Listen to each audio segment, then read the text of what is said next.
దినపత్రికలో వచ్చిన ఈ వార్తను ఒక్కసారి చూడండి. ఒడిశాకు సంబంధించిన ఒక మాజీ కాంగ్రెస్ ఎమ్మెల్యే ఆ పార్టీ మాజీ అధ్యక్షురాలికి రాసిన లెటర్ ఇది. అంటే సోనియా గాంధీకి రాసిన లెటర్ తాలూకు వార్త.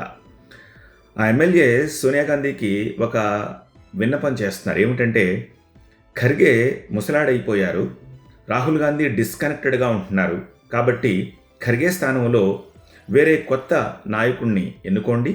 At the same time Rahul Gandhi డిస్కనెక్టెడ్గా ఉంటున్నారు కాబట్టి ప్రధాన భూమిక పోషించే అవకాశాన్ని ప్రియాంక రావత్ వాద్రాకి కల్పించండి అంటున్నారు. ఇంతే కాకుండా రాజస్థాన్లోని కాంగ్రెస్ సీనియర్ నేత అయిన సచిన్ పైలట్ని, శశి థరూర్ని, మన ముఖ్యమంత్రి రేవంత్ రెడ్డిని, అలానే Karnataka deputy chief minister DK శివకుమార్ని కీలక స్థానాల్లో నియమిస్తే పార్టీ తిరిగి పూర్వ వైభవం సంపాదిస్తుంది అని చెప్పి సజెస్ట్ చేస్తున్నారు. ఆయన ఆ సుదీర్ఘమైన లెటర్లో ఇంకో మాట కూడా చెప్పారు. ఒక మాజీ ఎమ్మెల్యే అయిన నేను 3 సంవత్సరాలుగా రాహుల్ గాంధీని కలవడానికి ప్రయత్నిస్తుంటే నాకు అందుకు అవకాశం ఇవ్వట్లేదు అని చెప్పి, రాహుల్ గాంధీ డిస్కనెక్టెడ్గా ఉంటున్నారు అని చెప్పి ప్రస్తావించారు. ఆ మాజీ ఎమ్మెల్యే కాంగ్రెస్ మాజీ అధ్యక్షురాలికి రాసిన ఈ లేఖ ఇప్పుడు చర్చనీయాంశం అవుతోంది.